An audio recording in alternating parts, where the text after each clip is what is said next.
Donovan Mitchell, appreciate you joining us. Always makes time for us here at Cavs. Got to ask him about the Mets, Mike. Ask him about the Mets. What happened to the Mets? Is that what I hear? Bull, shut up.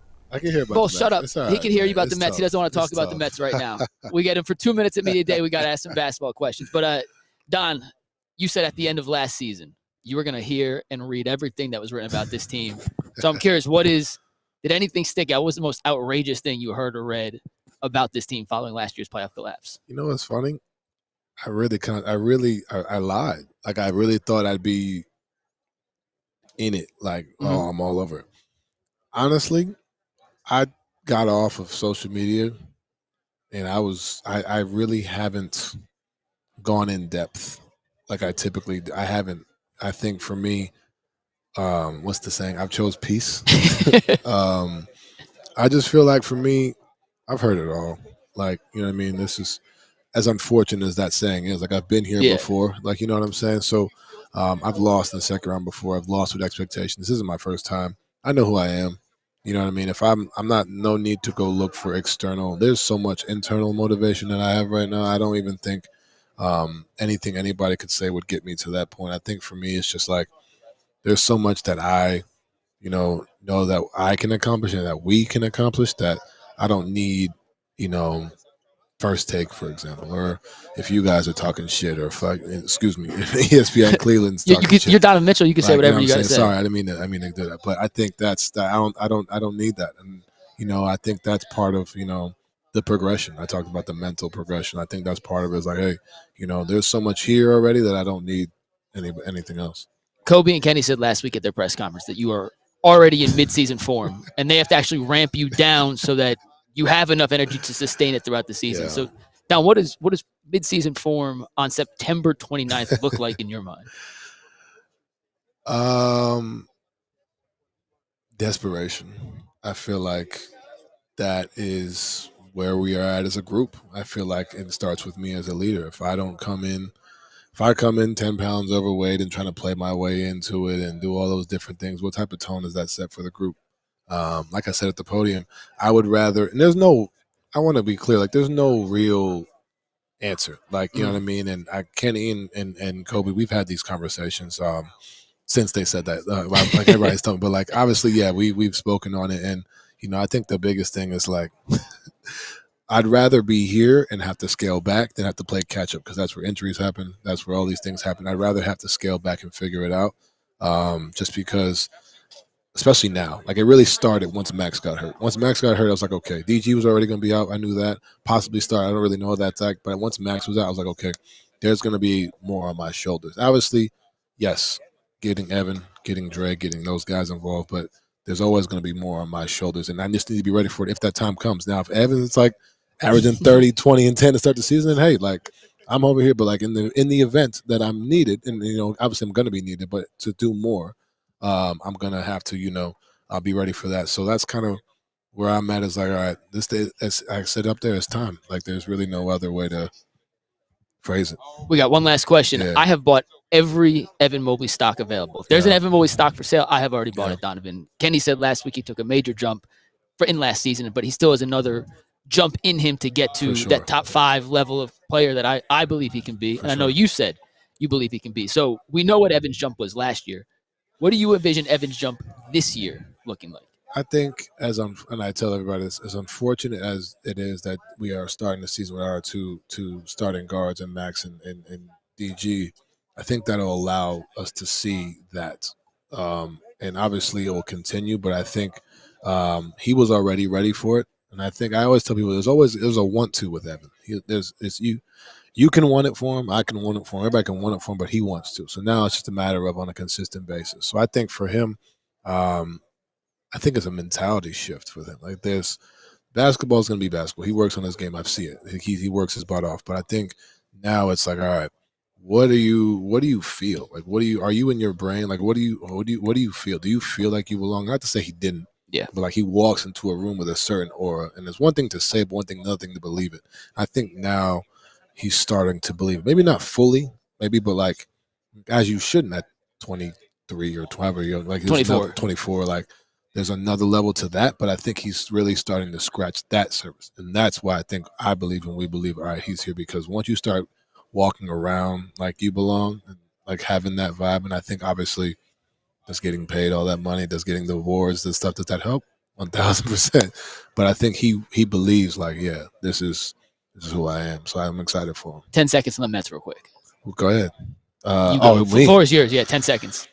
Sometimes you need this to remind yourself how good it is making the playoffs. So I've gotten to that point. You just need to, sometimes you just need to suck, and that's okay. I love everybody in that locker room, but sometimes you just need to feel that pain. And, when we right the ship, and we will, and then we'll remember moments like this for sure. That is Donovan Mitchell, Cavs superstar. Donovan, appreciate you taking some time, man. Guys. Thank you as always. That's Donovan Mitchell. Bull, I asked about the Mets. I got your question.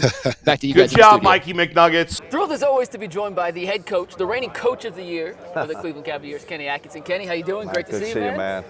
Coach, first and foremost, get the one non-basketball question out of the way. Sure. I know you're a mad scientist.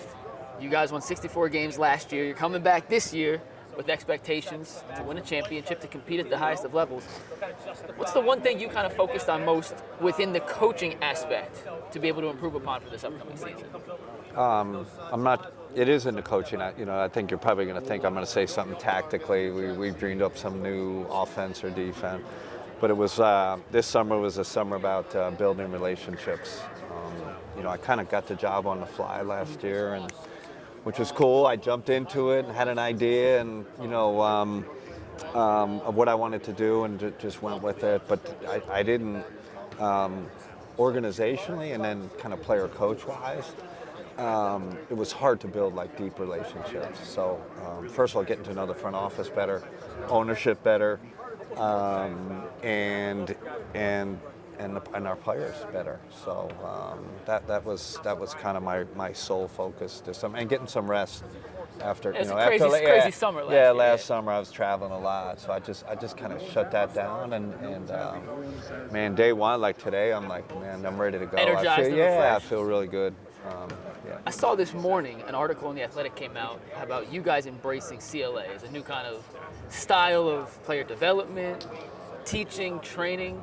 For anyone who's unfamiliar with CLA, in a quick synopsis, why are you so bought into this CLA premise, Coach?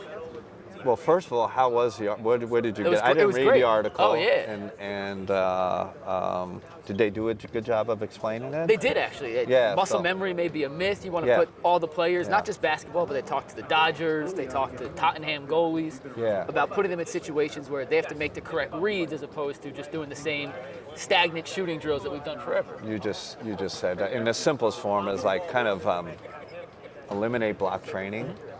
Where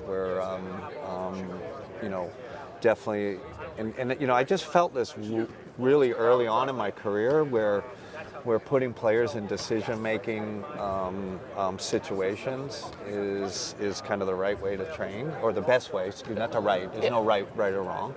The best way to train, and so I just started doing that, early, and then as I started kind of reading more about the science of skill acquisition and all that, kind of stumbled onto the CLA stuff. I'm like, man, this connects. Mm-hmm. This makes sense.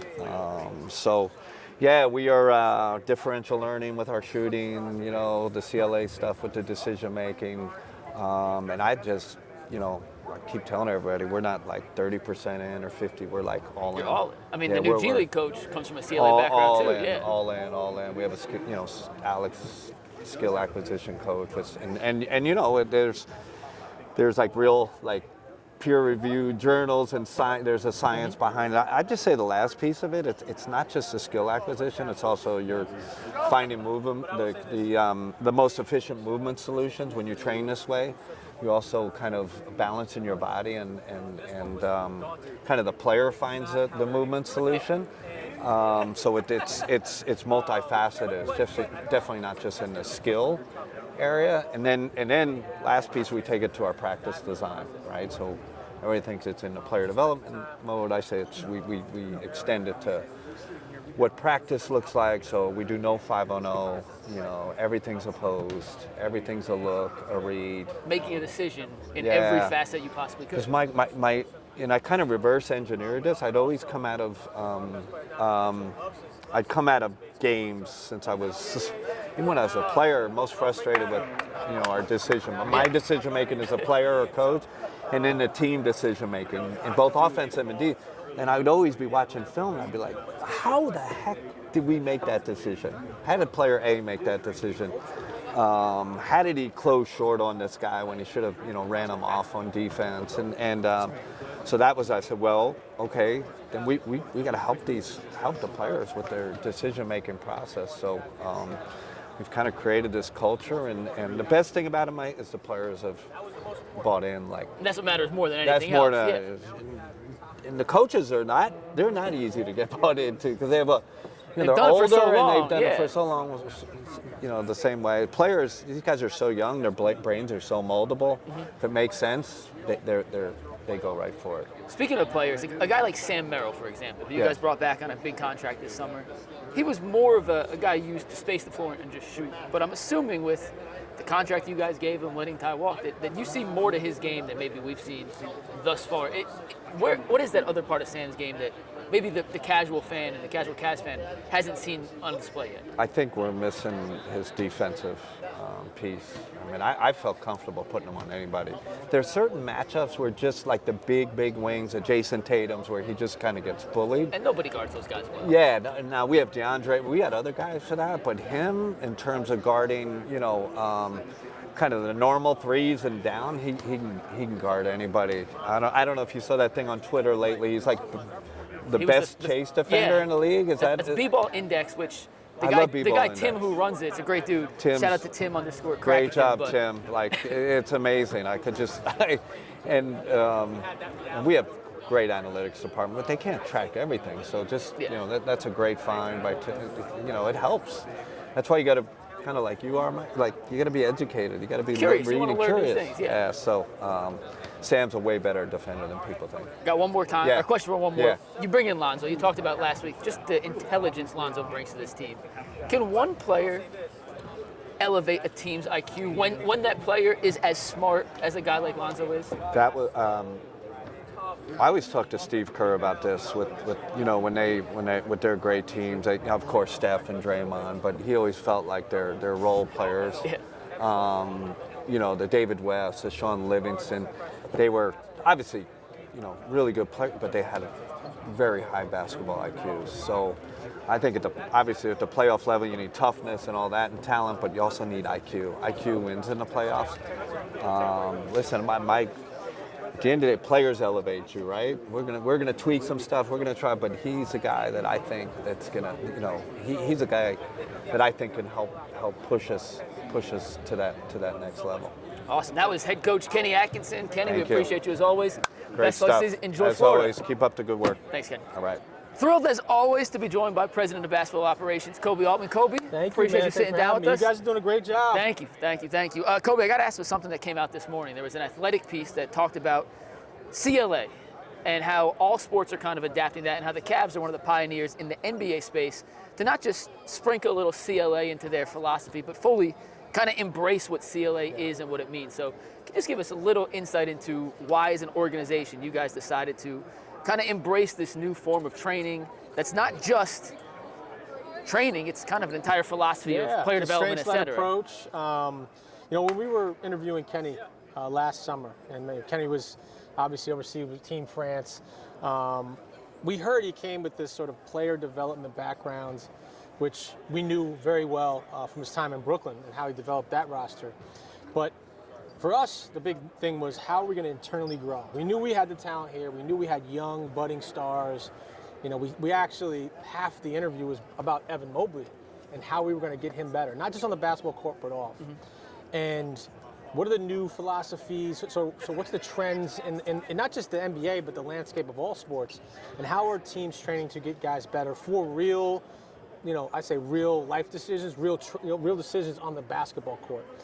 And so you create these atmospheres of a lot of challenge. And you could see our guys sort of picking it up early in training camp last year. But to go back to Kenny, sort of sold us on, look, I believe in this. I think this works. We got to hire a staff that believes in this. We have to hire, more personnel that can get on the court with guys to sort of mimic what they're going to see in NBA games. And so, to me, it all came together. I was like, man, this is exactly what we need. Obviously, the coach that's driven to develop our guys. And you saw last year, sort of every single player had the best years of their career and most efficient as well. And so, you know, with Kenny diving that deep into that philosophy and our guys buying in, that's another thing too. Guys have to buy in, to sell it the right way. Some of it's quirky. A lot of it's like, why are we doing this? But then the guys start to feel the challenge. They want to be challenged, right? Not just coaching hard, but like, here's some constraints. You can't do this, you can't do this. Now figure it out. And so to see the guys figure it out and create solutions on their own is really, really cool. But it's also like gratifying knowing that we were kind of on the cusp of something new. You guys were the first to fully embrace you in Memphis last year. Now you guys are kind of doubling down on it and continue with that. When you look at this roster as a whole, Kobe, you guys won 64 games last year. We know the playoffs didn't go exactly how you want. Injuries played a role in that. But you guys are up against the second apron, and you come out of this offseason with Lonzo Ball, Larry Nance Jr., and Thomas Bryant. 3 guys who not only have played in the playoffs, but can be contributors on a championship caliber team if needed. How pleased are you with how the overall offseason's kind of gone to bring in 3 players of that caliber? Yeah, you know, it's interesting because I'm even more excited about the internal growth that we've had. And I mentioned that during the press conference of like how much better Evan got this offseason and what Donovan's doing intentionally and Darius's work that we almost forgot. Like, man, we actually did really well with our acquisitions when you think of the constraints you're under. Exactly. Right? Constraints led approach for the front office. Right? I like that. I like that. You have your second apron, and you get stripped of a lot of abilities. And so the Lonzo trade fit perfectly. You know, we couldn't go too high or go too low when you're in the second apron. So that worked out well. But to be able to add a Larry Nance Jr., who could have gone other places, had different options, had more money on the table, really wants to come back and win a championship. I think our culture was a big selling point. And then Thomas Bryant, too, who sort of waited out the summer because he wanted to be on a competitive team. And so he comes, and I wish we had some of those games back where he hit those threes against us. So, yeah, absolutely. Played into the finals. And he brings an energy, a toughness, a spirit about him. But to your point, you know, when you're over the salary cap, you're heavy into the tax, you don't have many options. And what has to do the talking for you is chance to win, your culture, the head coach, right? The head coach has to get on these calls and pitch what we're selling. And also the atmosphere and camaraderie that we see. We get that a lot. It's, man, your bench is, like, the bench is real. It's genuine. They're enthusiastic. And so we play a style of basketball, and we have a culture here that we can be fortunate enough to add guys on minimum contracts that want to be here. You mentioned Evan a second ago. I didn't get a chance to ask Kenny this, so I want to ask you instead. I have bought every Evan Mobley stock available. I am fully on board. The Evan Mobley can be the best player on a championship team, a top 10 guy in this league, a top 5 guy in this league. You talk about the internal development of players, whether it's Darius, Donovan, Evan, and you said on Tuesday last week, Evan made a giant jump last year, and he still has room to grow. So when you guys look at Evan from an organizational standpoint, what are those areas do you think Evan still has the ability to grow into in this upcoming season? Yeah, I mean, look, he's 24 and he's sort of growing into his own body. So I think there's a evolution just from physical standpoint, right? Where you just become a lot stronger, and now your abilities and your superpowers get even more magnified just because you're stronger. But I think, you know, with Darius being down and Max being down, we're going to see him handle the ball a lot more. And he was very intentional this offseason as how do I alleviate some of the pressure for these guards? Like we saw in the Indiana series, right? Darius is down. And now it's Donovan fighting small guards to get the ball up across half court. And now we're worn down. And you're being pressed the whole time, too. Exactly. You know, where's our pressure release coming from? Pressure release, I should say. And that's Evan. And I think a lot of the things we can do out of Evan in terms of how we play with him, his offensive prowess, him handling the ball, him being sort of initiator. I think you're seeing a lot of the evolution of that. But one of his goals was, I want to win Defensive Player of the Year again this year. So he's not losing his bread and butter. He still wants to impact the game that way. And I think, you know, this is year 5 for him. Has never had a losing season in his career. Has had played in postseason basketball since he's been here. He has now some adversity behind him. He has perspective.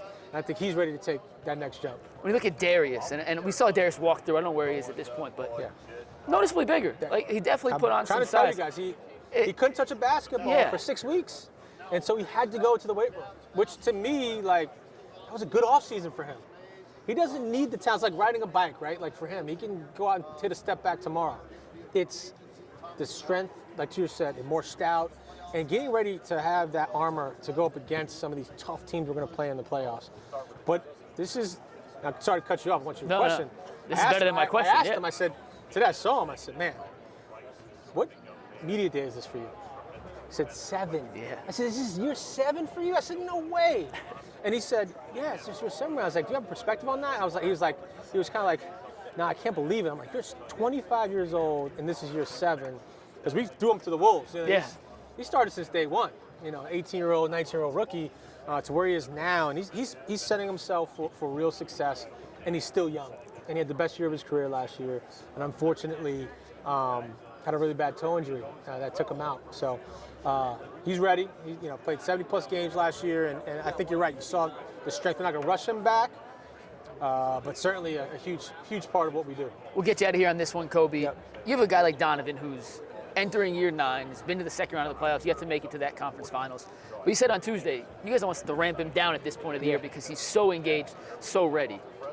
For the rest of the team, when your best player and your leader brings that level of intensity, focus, and commitment at this stage of the season, how does that trickle down and impact the Evans, the Jareds, the Dariuses, the Maxes, the DeAndres, all the way down to the two-way guys and the upcomers like a Naquan Tomlin and Luke Travers? We're really fortunate that, Donovan Mitchell and Evan Mobley were here in the second week of September because everything else falls in line. Yeah. Right? You always say we'd love for guys to come back to Cleveland, which happens a couple times during the summer, but we really want you to get you back in September to be here and to start the work and to start team building and to be around the guys and play pickup, not just 2 or 3 days before media day, which happens, right? When you have your 2 best players in town in mid-September, everybody else follows. And Evan, taking cue from Donovan, who's a great leader, had a player-led minicamp in LA. That's awesome. Right? Yeah. And most of the guys were out there. Maybe 2 or 3 guys were missing. Donovan follows suit and has a minicamp in September in New York with everybody there, right? And so now you have your 2 best players, right, your stars, leading this summer into September, right? And that to me is we're so fortunate. It's a blessing to have Donovan as the leader he is, but to have that trickle down to Evan, right? That then trickles down the whole roster because if those 2 guys are here and they're playing this hard and they're working this hard, everyone else better be. No excuse. So it's we're fortunate. We're very lucky. Like Donovan's ancient at 29, right? He's like the older dude, and we have a young budding superstar at 24 years old. We have a tremendous responsibility to make sure we keep those guys heading in the right direction. But this is player-led right now, which is great. Koby, thank you so much. We appreciate you. Best luck this season. D3, man. D3 hoops. Don't forget. 1-0 against Amherst. Thanks, Koby. Yep, thanks. All right, guys, welcome back. We are joined by Cavs rookie Tyrese Proctor. Tyrese, thanks for joining us today, man. Getting ready for your first official NBA season. How's kind of the transition been from playing in college, Duke for 3 years, to now going up against pros on a day-to-day basis? Yeah, I mean, you got to grow up quick. It's a whole nother beast, but it's been great. Been learning every day. I'm just trying to get up to speed with my game and just connecting with all the guys, staff, and coaches. What's the one thing Donovan Mitchell's taught you thus far that you've already implemented into, whether it be a workout tip, whether it be a move, something you can incorporate into your game? Yeah, I think just the everyday habits you have to maintain. You're always talking about how the season's so long, and just having to have that work ethic and that steady mindset is a big thing.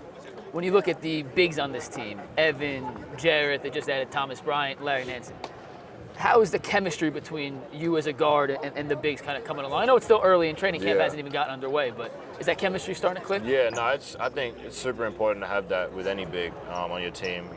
They're the ones that are going to be, getting you open if it's off screens, down screens, pin downs, and then just having the ability to, connect with them just like any other player on the team. I think the biggest thing at Duke, the more relationships you build off the court is only going to help you on the court. So I think it's a huge part of the game. Is Evan Mobley better in person than you anticipated him being? For sure. So I've asked this to everyone we've talked to. What about Evan did you not expect when you got here? How shifty he was, a 7-foot god. He damn near a god. But just the way I think he can impact winning on so many different levels. Obviously, he can score the ball, but just his defensive presence his size on the defensive end as well is something that kind of shook me at first. We have a 4-person show. One of the guys who's not here because we're actually on the air right now. It's like Evan doesn't really scare people in the paint. Right. What would you tell someone, Bull, I'm talking about you, who doesn't know basketball, what would you tell Bull about whether or not Evan Mobley is a real rim protector or not? Try and dunk the ball 10 times and see how many you get. I don't know if Bull can jump 3 inches. So, Bull, if you try dunking, you're going to tear an Achilles here. Tyrese, as you get ready for your first training camp, what are you kind of most looking forward to about this process as you get ready to start the season? Just taking every opportunity as an advantage. I think that's the biggest thing, just being open-minded, asking a lot of questions, trying to be a sponge to all the vets and guys that have been here. Obviously being an early rookie, you're going to have to ask a lot of questions and get caught up to speed really quick. So I think just looking forward to it as a whole, nothing really in particular, but just the whole experience itself. You seem pretty mature for a rookie. Do you get that a lot from the other guys around this team, that you're not the normal 18-year-old kid trying to find his way in an NBA locker room? I mean, yeah, I think being at Duke for 3 years definitely helps. I mean, you're playing with NBA guys left, right, and center, so that definitely helps.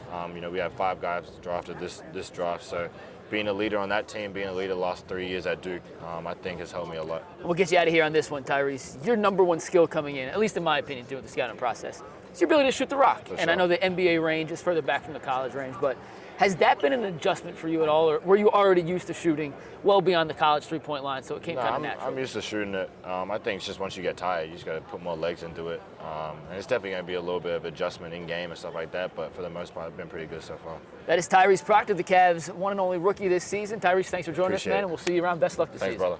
Appreciate you.